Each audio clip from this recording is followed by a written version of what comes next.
Welcome to the Late Night Show. Hope everything is okay. Hope everything is all right. I'm your host, Andy. Okie dokie, kids, what's happening on the lovely island of St. Martin? Of course, the police force of St. Martin is in high state. They're in higher levels. They're on high alert. Of course, with the recent crimes that's been happening, they've been going to house, and also the SWAT team have been working pretty hard.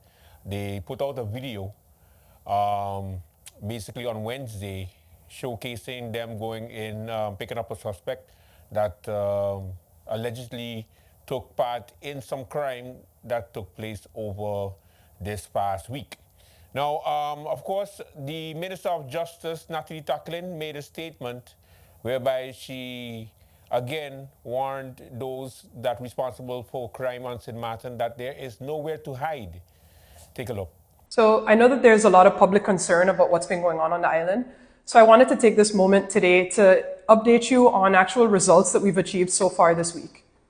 You'll be seeing arrests being made. Some were already made this morning, more to come. But on top of that, we have some RST assistance. Within the next couple of days, we'll have an addition of 7 detectives coming to St. Martin. We're also having assistance from Belvedere. You're going to see more blue on the street. That assistance will remain in place. More controls will be happening. But on top of that, we've also secured detention capacity in some of the islands of Curaçao and Bonaire as well. Actions have consequences in this country. And if you commit a crime, we're going to find you and you're going to sit your time, be it here in St. Martin or in another prison within the kingdom. We want to assure the public there is a plan. There's always been a plan. And we will continue to execute that plan and keep the public informed. The Minister of Justice, Natalie Tackling, there for you, warning everybody that, hey, the police are coming and they are getting help. Welcome to the Late Night Show. We have a good one for you. Let's begin.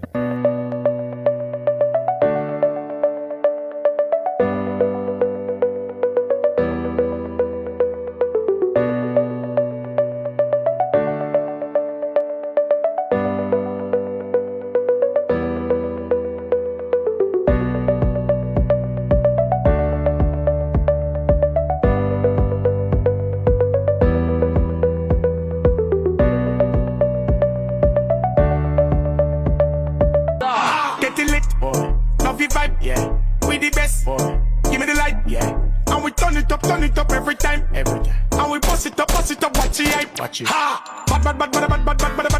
Bad. Anyway, them see me be a make gun, them a chat. Bad. Busting up the place with my style. Bad. What kind of thing that style where we fling? I'm having trouble with my internet. It's dropping in my bedroom and the kitchen.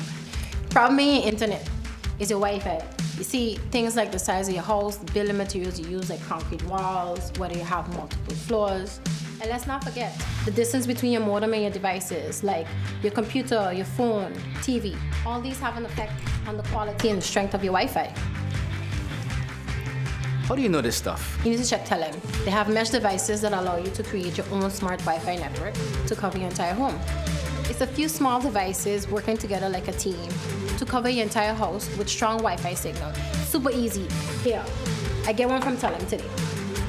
Download the app from your phone app store, plug in the device, and plug into the modem. When light blinks blue, it's ready to pair via the app. Go to app, click next, and follow the instruction. Place the second device where you need coverage. Boom, now you're covered. Telem makes it super easy. They offer convenient payment plans of just $12 a month. And my guy, and if you opt to get the fiber plan, they'll come and install it for you. Guess what? For free. Oh, wow. I'm gonna get my smart Wi-Fi plan today. Hey, let's do this thing. Today's self. Get your smart Wi-Fi from Telem today.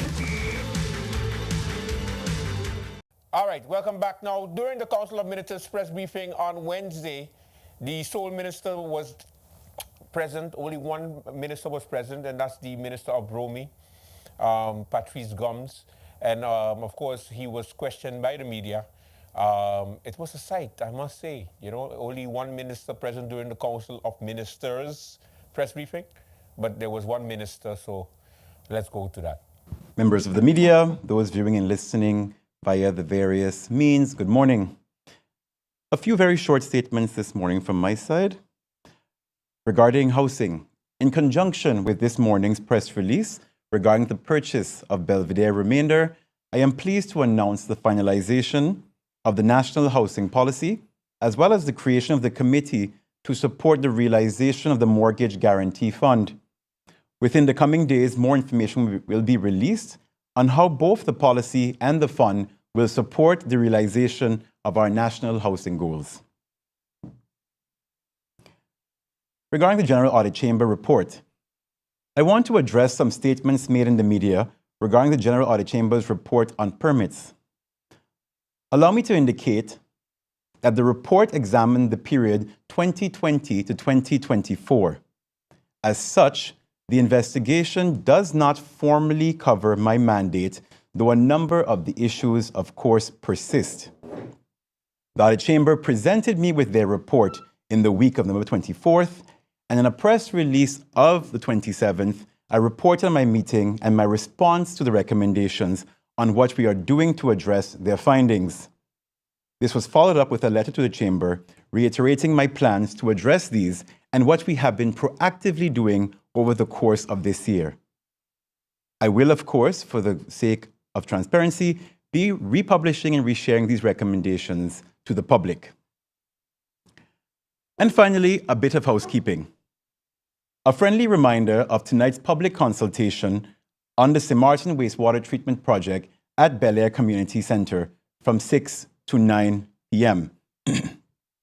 This $25 million project will introduce public sewage network in the Dutch cul-de-sac area, create household connections, enhance the capacity of the current wastewater treatment plant, and beautify the neighborhoods in the Dutch cul-de-sac basin.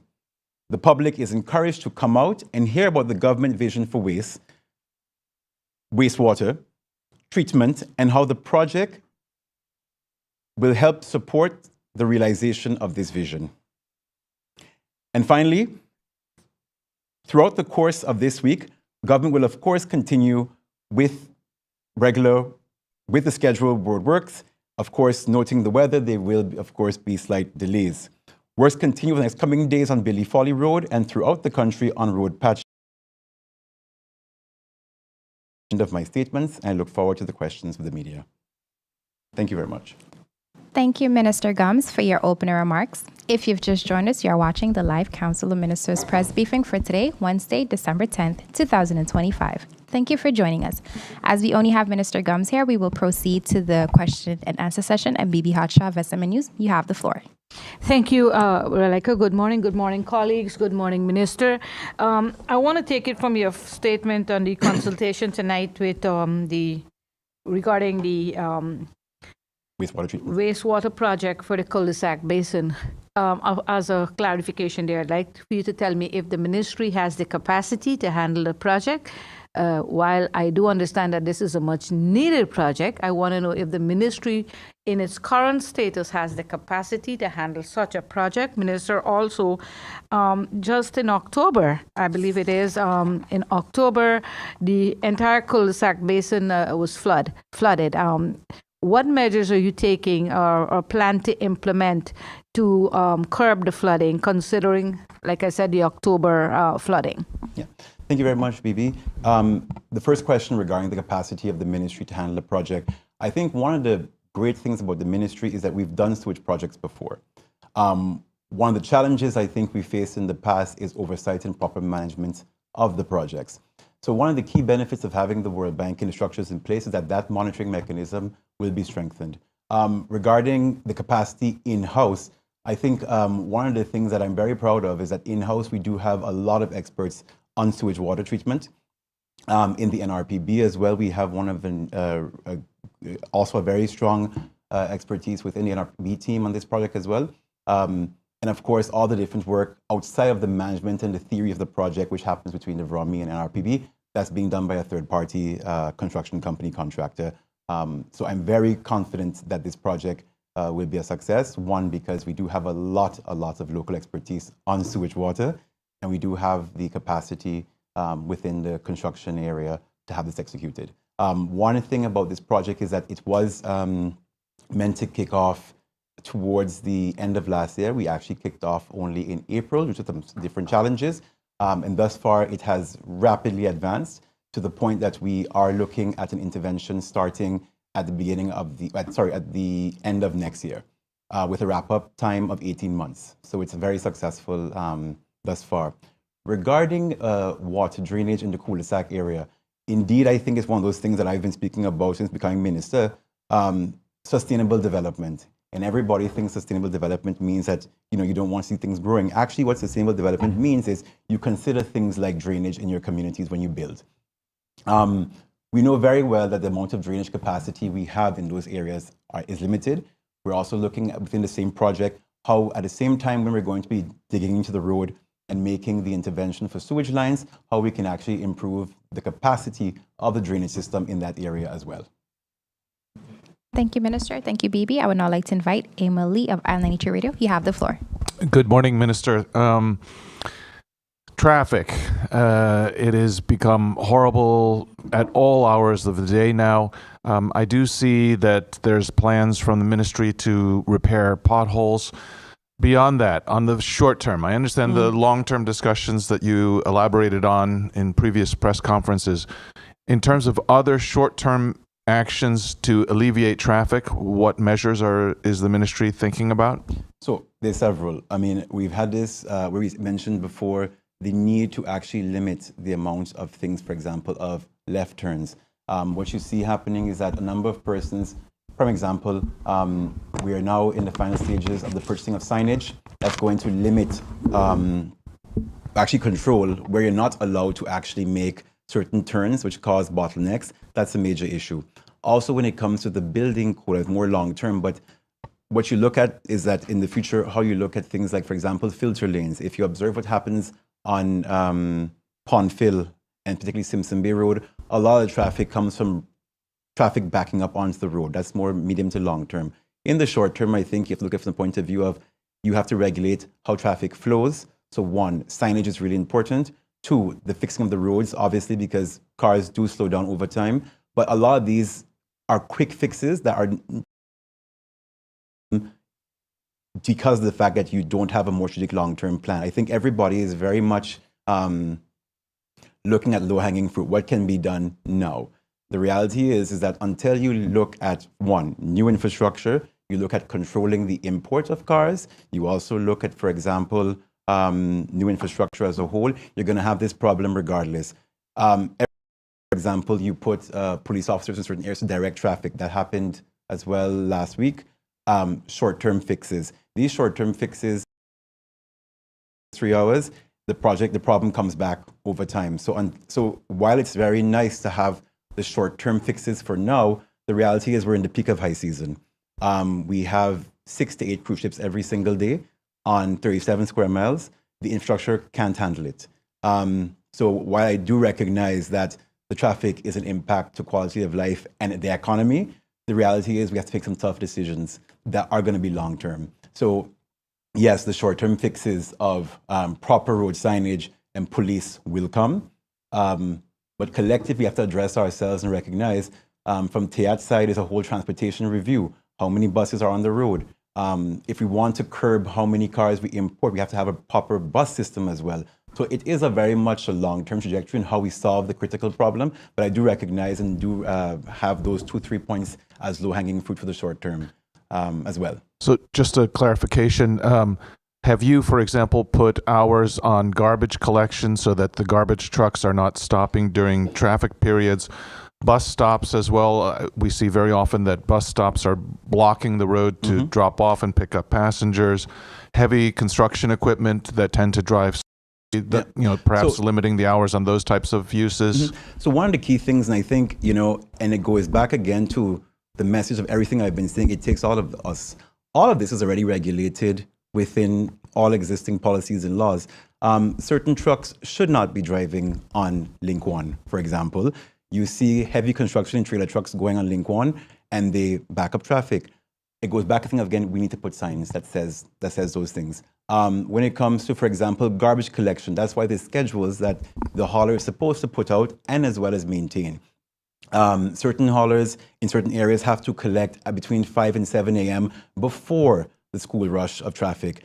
I've noticed that people are collecting in the middle of the road and stopping in traffic at 7:30 or 7:15. So it's really about what you're asking is already in place. It's just people have to just follow the rules and actually follow their own schedules to make things actually nice for everyone to live on St. Martin. The reality is government also has to work on its enforcement arm. We have a lot of work being done currently on making sure that's possible.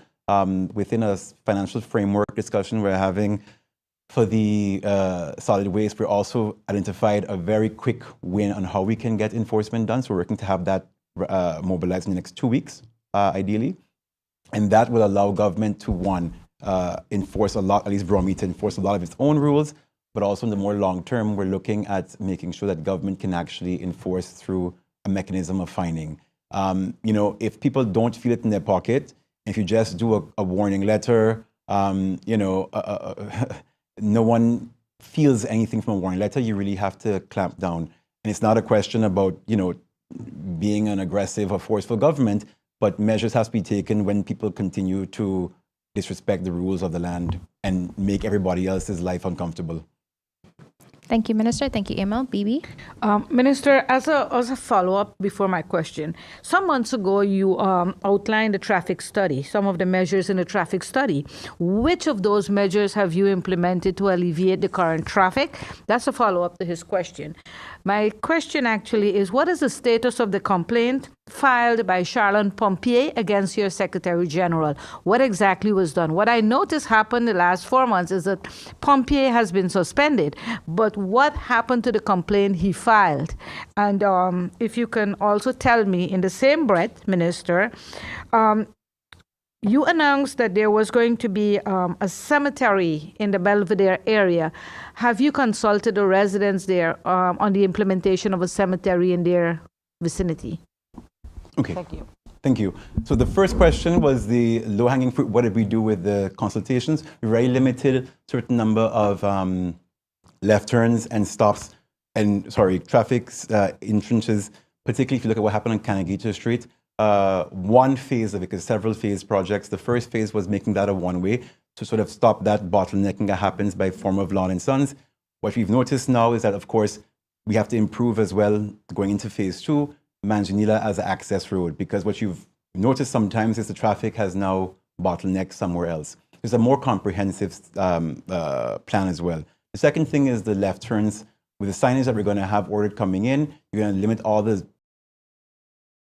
left turns or that actually create the traffic bottlenecks, particularly in Simpson Bay, particularly on Pondfield Road. Your second question regarding the complaint of Mr. Charlene Pompier.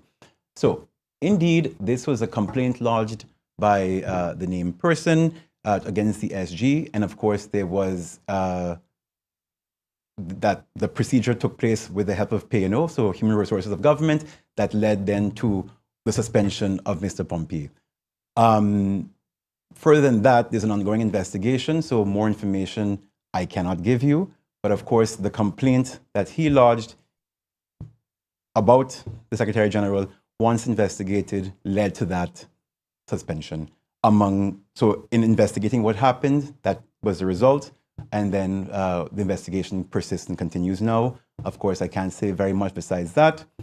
Of course, it's ongoing investigation, and of course, as much as I can say, we'll continue to say as it continues. And then your third question revolved around Belvedere and the cemetery. So Belvedere, let me just clarify. The Belvedere is a very large area.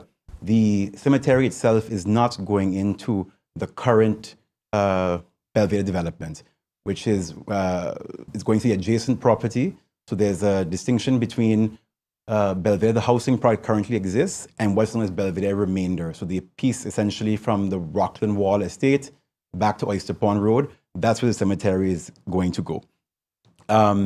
In terms of public consultation, of course, that's going to happen. The reality is that the neighborhood itself is not going to be impacted by the cemetery. It's going to be an adjacent property to that. But in the whole development of the master plan, that's going to be part and parcel of the public consultation on that will look like for everybody in that area as well. Why? Because in purchasing the property, there are very strict guidelines that we're going to adhere to. in terms of zoning, in terms of community, in terms of green space. So I think getting that community buy-in is really important. So I thank you for that question, because I think it's important to have that recognized, that we're not just going in and bulldozing anything and putting somebody next to a cemetery. It's really going to be well thought out and have public engagement to make it happen. Thank you, Minister. Amo? Just a clarification on that. Were the guidelines put in place by the developer, the people selling the land, the Plants family, or is that government's guidelines? So it's two things. It's actually both. One, from the point of our national housing policy, which has been finalized, identifying really and truly how you need to look at public housing going forward. Everything from the quality of the construction, the material that should be used, but also to how you do community development. And of course, the developer, the seller as well, requested certain more stipulations to maintain the sort of harmonious nature of the area as well. Given the fact that if we observe what has happened oftentimes with many government housing projects, that sort of community element and maintenance has not been observed. Great. My question actually is about solid waste management and the dump. In previous press conferences, you've mentioned that the NRPB, together with government, you have a plan to cap off the existing dump. But as I understand, there's actually been no plans for how you're going to manage that solid waste, and more importantly, where the remains of the solid waste will be deposited. And that seems like a really key part of your solid waste plan that's missing. Yeah. Garbage is going to be reduced. Maybe it can be reduced in volume through incineration or waste to energy, but there's still something that needs to be put somewhere, and government doesn't seem to have a plan for that. Can you expand on that? Yeah. So actually, this is something that, we have stated. This project and EDMP itself, the project gets funded via the trust fund, focuses solely on the closure of the landfill. I think that's really important to point out. And part of that project, to make it close, is actually what you mentioned previously. One, how do you buy time? How do you divert your garbage? And also, what do you do long term? So in the short to medium term, basically, government already started its pilot projects, very much in the testing phase of pilot projects for construction debris, demolition debris diversion, as well as the planning of the composting going forward. And why composting is so important is because a large part of our sort of waste profile is organics. Organics is food waste. It's also greenery. When you cut your trees and grass, you'll be surprised how much of that we end up putting on the landfill. So a large part of our sort of plan is to take all that out of the landfill and see how you can turn it into a circular economy element for composting. Ministry of TEAT is really focusing on agriculture. How can we support that? Well, through composting those elements as well. Secondly, C&D, so construction demolition waste. Construction is by far the biggest economic pillar after tourism on St. Martin. One would argue that it's actually probably in tandem with the same level. We have also a lot of projects going on now through the trust fund that's about construction projects. So all of that waste, what we historically would go to the landfill, is now being diverted along with a private company who's already been doing it for years out of the landfill and being repurposed for different features within the construction world as we speak. What we're currently doing is basically, in the short term, medium term, taking all of that stuff, that waste, seeing its value and putting it back into the economy in different sources. On the more long-term side, I completely agree. What we're starting to focus now on is, what do you do? Because even with diversion, you're going to always have some elements of waste left back. We are exploring actually with several different entities, and we're of course open to more.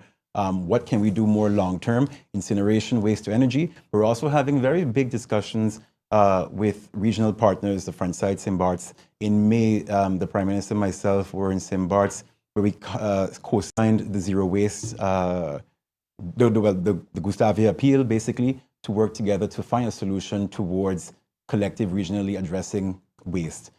We actually have an envelope of money that we're going to do that will outline a study of how we can actually look at cooperation to get rid of a lot of the waste within our own island, but also regionally, because we recognize very much that you can do only so much with 16 square miles. So the idea is, of course, is that more cooperation on potentially waste exporting, potentially incineration, also waste to energy applications as well, because that's how you really get rid of that amount you can't really do anything with but landfill. So just for clarity, I'm still not hearing that you have a location for the remaining waste to be deposited on island, or are you saying that that will all be exported? No, so that's why I said there's three different options we're looking at. There's incineration, waste energy. There's also the idea of potentially exporting waste in collaboration with all the different islands within the sub-region. So until that plan of what works best financially, as well as what kind of waste we actually have, because obviously too, what you can do with waste depends on the value and quality of the waste you have. So certain wastes, if you don't prepare them properly, you can't ship them to all markets, for example. So the reality is, until we look at what we have and what works for our financial model, we won't necessarily know what works best for the country in terms of a location for incineration or a program to export or not. Thank you, Minister. Bibi? Minister, as a follow-up to just that garbage, how much extra garbage does the landfill receive during the peak season, November to April, from the yachting industry and the cruise ship? At the same time, Minister, if I drive down this road going towards Arch Road, I see some piles of car wrecks. When are we going to start removing those? So if you can give us some additional information on this garbage that we're talking about. And then what is the status of the stormwater pump? And do you consider that project to be delayed? And at the same time, where do I download the ministry's plan? For the management of the ministry, the plan, your work plan. Where do I download it? Okay. The first question regarding the garbage, indeed, if you go down to Swaliga Boulevard, there are a number of wrecks piling up. This is essentially from the person who operates sort of a diversion business where all scrap metal goes there. There is an ongoing discussion with the company for the idea of how they can be incorporated in the future of waste on St. Martin, noting that they do have to change their way and business of how they handle the current stockpiling of metal. Why? Because if you're looking at improving your waste sector, you also have to look at how you manage and also upkeep the area around. What's also important to recognize is, and what's happening currently is that, yes, there's a stockpile of scrap metal within their sort of long lease holding. Persons are also, when the place is closed, or at the middle of the night, they're also just dumping material right on the landfill, right on the in front of the business. Very recently, somebody actually put a container on the side of the road, and it was not properly placed. And of course, everybody came and blamed Romy. It wasn't Romy put the container down there; it was a private person. So the reality is, we do recognize the challenge of what's happening across the road. We have already engaged in conversations with the business owner about potentially incorporating their work formally into the future of waste management, but also the need to actually improve and enhance how they operate the business. Because if you're going to have certain standards for waste, government themselves have to be engaged with persons who also have good standards of business. We are very thankful, of course, for what they've done over the years to take a lot of that waste out of the landfill and export. But I think it's always the room that we can have to grow and do it better as a people. The second question you asked was? How much extra garbage? Yes, actually. Yes, how much extra garbage? Quite a bit. I think if you look at the cruise ships, there is an international agreement which requires ports and harbors to basically take a certain amount of garbage as part of an international agreement. We have, of course, in discussion around the whole future of solid waste, had a conversation with the port about what initiatives and efforts they can do to curb the amount of garbage that comes to the landfill. The harbor does have a number of initiatives they're working on, which is basically themselves looking at partnerships to ship that waste back out and how they can reuse it as well. But currently, what there happens is that there's a number of waste products that do come off the cruise ships and they end up on the landfill. A large number of them we know we can use in the future in terms of diversion, but in our discussions now we're really focusing on how can we limit what actually comes off of that cruise ship and into our own landfill, given that we have limited space. But recognizing as well we still have to honor the international agreements to handle waste if we want to have a major port in our country. And I think your last question was regarding the stormwater pumps. Yes, so the stormwater pumps, if you recall, the stormwater pumps we had received an additional 500,000 euros to make that possible. That contract has been awarded via public tender to Windward Roads, and now what we're doing now is finalizing the supervision of the contract, which will be executed shortly to then execute the project itself. So the project has been delayed slightly by how long? I think 3 to 6 months thus far, by the fact that the supervision tender did not go out as yet, but the water pumps the contract for that work itself has been put out in bid and won by Windward Roads. In the meantime, of course, we are using the sort of traditional water management of the Great Salt Pond and the freshwater pond. But of course, the addition of and realization of this project will actually help us to be a lot more efficient with our limited capacity. So we are pushing to get that underway as soon as possible. In your opening statement, Minister, you spoke of the report of the General Audit Chamber. Also, I think they did something on the implementation of the road fund, and they had prepared a report. Where are we with that? Yes.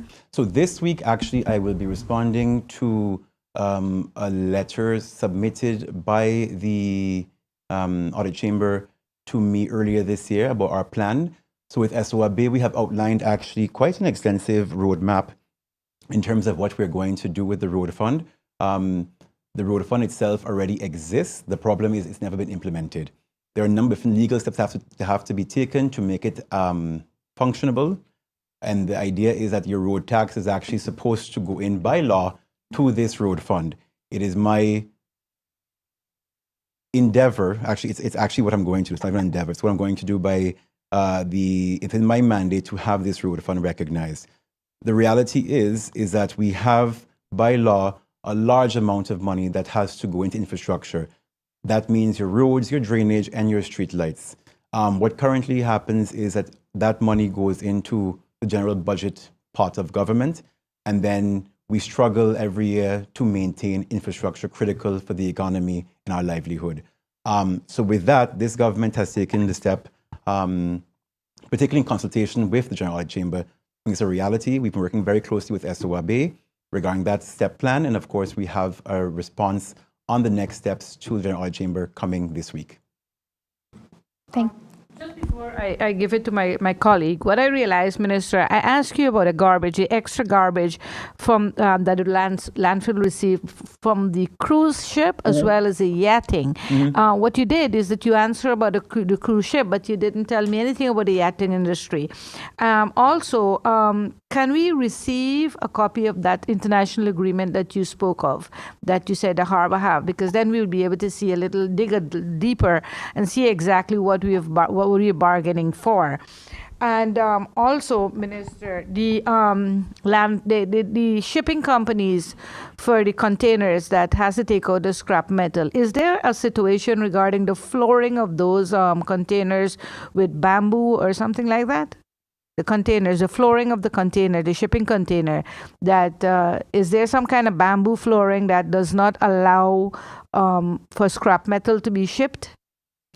So let me start with that point. On that point, we wouldn't know because government currently doesn't have any direct relationship necessarily with the shipping of scrap metal. Essentially, scrap metal is a private company who operates and they have their logistics of who they ship with and where they ship to. Government just has all that. The scrap metal doesn't go to the landfill, it goes there. So the specifications of containers and what they're allowed to carry for scrap metal isn't necessarily within the government's scope. Regarding the yachting industry as well, of course, St. Martin is a very big part of yacht provisioning. So we do have a large amount of wholesale items that would go onto the yacht, and it comes into our landfill. But it's important to recognize that it's not that the cruise ship itself or a yacht has an arrangement with government. They have it with private sector haulers. So when a private sector hauler comes in, we don't know if the material itself is coming from yourself or a cruise ship or a yacht docked somewhere in St. Martin. It just comes from hauler A. Hauler A would share that this comes from the cruise ship, but there's no direct relationship between the landfill itself and the port or a marina at all. So the marina, how it works is that the marina, the harbor, has private haulers who they have arrangements with to collect, and then that collector brings it to the landfill. So we are aware of the amount that comes in, but the relationship directly, we're not in control of. And finally, it's not an arrangement that the harbor has international agreement. It's an international agreement that they just have to follow. So it's basically like the UN Charter. It's not a St. Martin or a Kingdom agreement. It's just an international charter that everyone has to follow if they want to comply with certain standards in shipping and in logistics. Time for another commercial break. When we come back, more late night.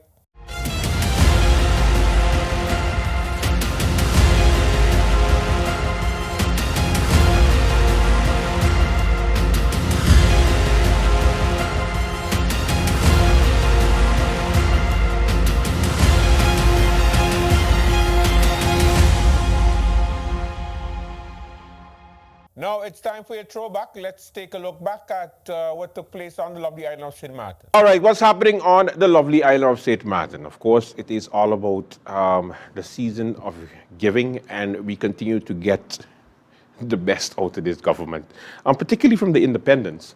Member of Parliament, Krisha Heiliger Martin, has called for independence for St. Martin. Can somebody please let us get independence from Krisha Heiliger Martin, please? Let's just go independent, and then we don't have to deal with her independent ideas, because 1 year it was decolonization, and we need to decolonize because according to the UN, we're supposed to be decolonized, and therefore we're going to go to the UN, and then we're going to get decolonized, and then we will be one step further towards now independence. What's it going to be tomorrow? A colony? I just so confused, you know. And of course, she sent out the press release, and she gave her justification in a Dutch media, where she gave her opinion about us having to go independent because, you know, we are being mistreated by the Dutch, the same Dutch that we want an apology from. St. Martin is not a real place, but it could be. In any case, speaking about not real things, the airport, the Princess Juliana International Airport, XSM Airport, continues to be neglected by the worst CEO in St. Martin history, Brian Mingo. Now, of course, a meeting was called about 4 weeks ago. Yeah, 4 weeks ago, Savage Chris put in a request for an urgent meeting of Parliament to be called concerning the airport. Up to this day, we have not heard a peep from the Presidium of Parliament. And that's Kuki Bailani, that is, of course, Rolando Bryson, and that is William Marlin. Not one word as to when this urgent meeting of Parliament is supposed to take place. But yet, they used to bitch about the reason why they had to get rid of the former President of Parliament, Krisha Heiliger Martin. When Minister Doran had to be called, within 1 day it was called, and urgent meetings have to be called within 4 days. And we are 4 weeks later, going on 5 weeks, and we cannot have a meeting of Parliament concerning our airport. But yet the minister, well, two ministers, Minister Anna Richardson and Minister Omar Otley, Minister of Everything, is in Parliament today, Monday, to discuss resident permits and immigration policy, a request that Sarah Westcott Williams put in a year and a half ago, and it's a committee meeting of Parliament. Who is in charge of scheduling these meetings? I don't understand who's running this place. MP Bonkamper, suspended member of Parliament, had much to say about it in his Monday's podcast. Take a listen. They have a sickness down there that they must continuously lie about things. Now they even running promotional errands about, oh, take this, come down there, we can put a hard hat on you, we can see. Listen. At the end of the day, we are 5 years further with that airport.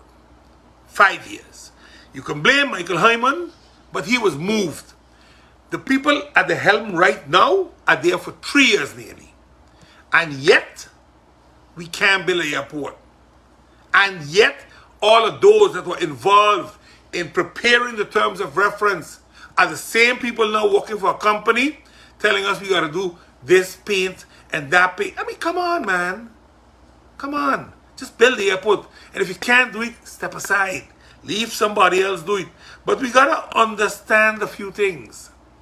Because this airport is living a life of its own in this country. It is the backbone of our economy.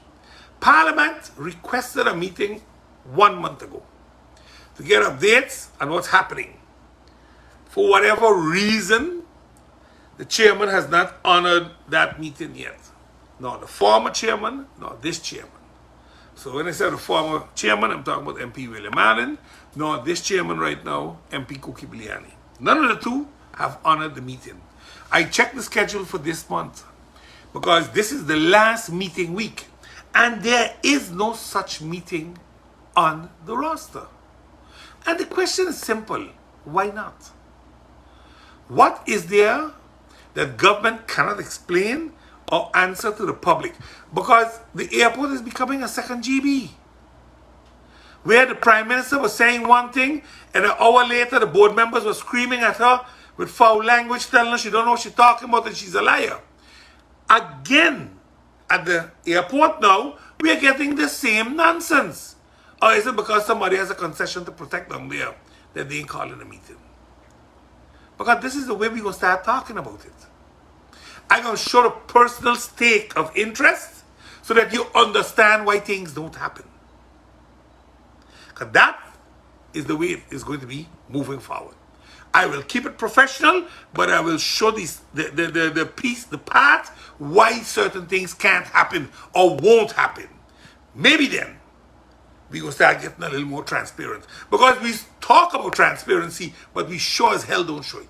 All right. Now, they had a Thanksgiving ceremony that took place last week, Sunday. And of course, it's to give thanks to the Almighty for sparing us another hurricane-free season. Okay. Of course, it was a very, very interesting ceremony, and we have the highlight of the ceremony. So let's get to the Thanksgiving ceremony highlights.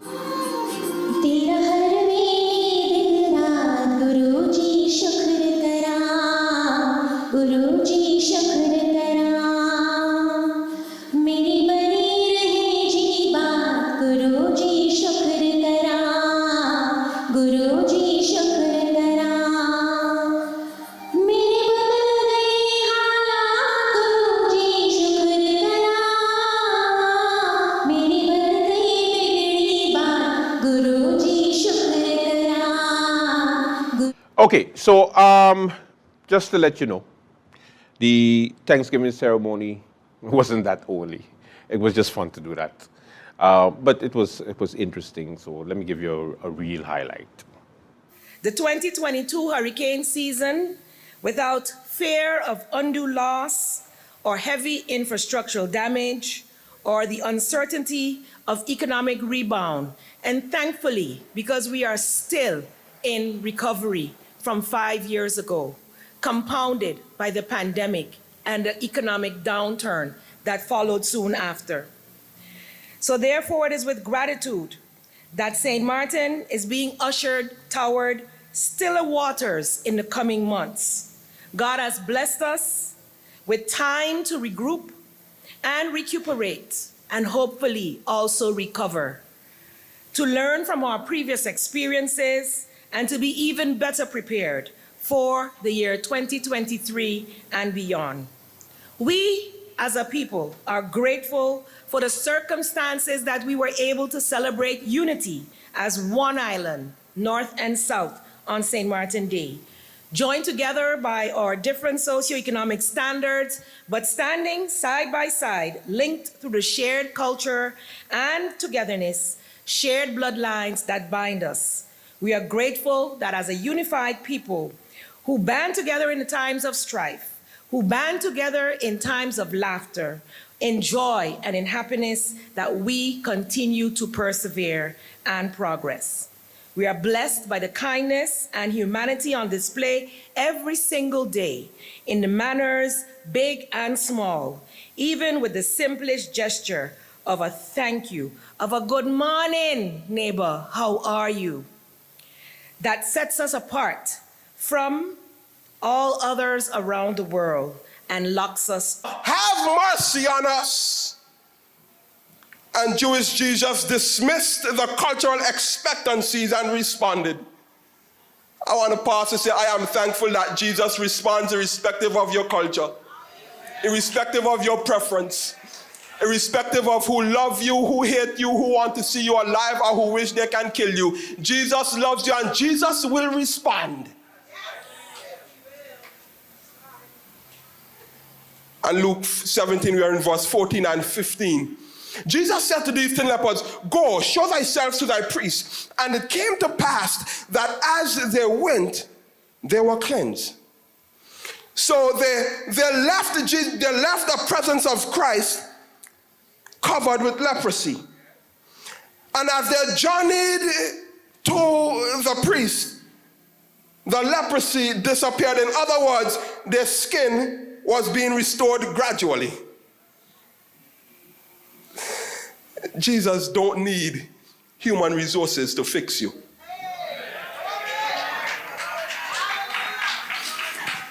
We are living in an instant society. My parents used to tell me how they used to write letters and it would take 2-3 weeks to get to. Well, I'm thankful that I was born, raised, and still lives in a society whereby at the touch of a button, boop, boop, boop, the message goes to England. And in less than 2 seconds, I received the message back. And I can stand here and speak to my brother all the way in England, and I can see his face. In other words, we want God to respond instantly. And sometimes God says, listen, I will respond to you, but in order to reap the benefit of my response, you ought to apply faith. You ought to walk by faith and not by sight. Because if you walk by sight, you will love me because of what your eyes can see. You will only praise me when you see your gift coming. I want you to understand that I love you, therefore trust me. Jesus said to these lepers, go show yourself to the priest. And as they walked, their skin were restored. Here comes the point.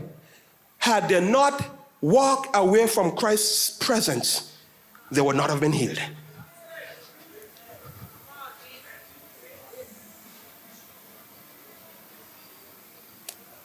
And verse 16 says, and one of them, when he saw that he was healed, turned back and with a loud voice glorified God. Now let's get into the message.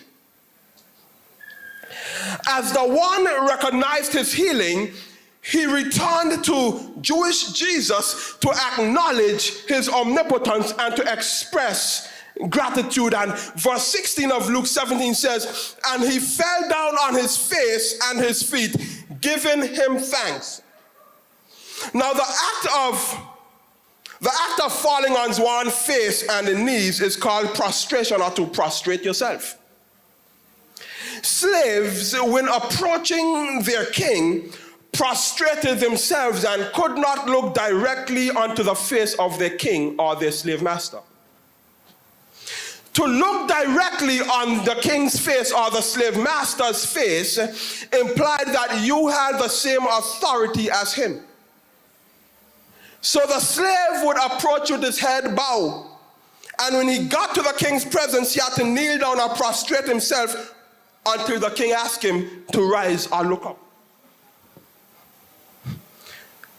And this leper expressed his gratitude as if he was a slave. Now that you understand his dilemma, now let's understand his praise. If I were to ascribe words to this leper's first century gratitude act of prostration, it would read something like this. I was abandoned to death's door and you deliver me. Jesus, Master, I thank you. You've done for me that which history never witnessed. Jesus, my Master, I thank you. I could not get employment to purchase food, but now I can. Jesus, Master, I thank you. Due to my circumstances, I was emotionally isolated, abandoned by happiness, and abused by feelings of helplessness. But now I've been redeemed and restored. Jesus, I thank you. No longer will I be seen as a disease. I now have a future hope. Jesus, I thank you. That does it for our show for tonight. Of course, gotta remind you about the Lions Bingo that is happening this upcoming weekend at the Ali's Convention Center. Make sure you support the island's biggest bingo. It's for a good cause. All right? That does it for our late night. Make sure likes, share, subscribe, follow on the pages, Facebook and YouTube. All right? Have a good one. Bye-bye.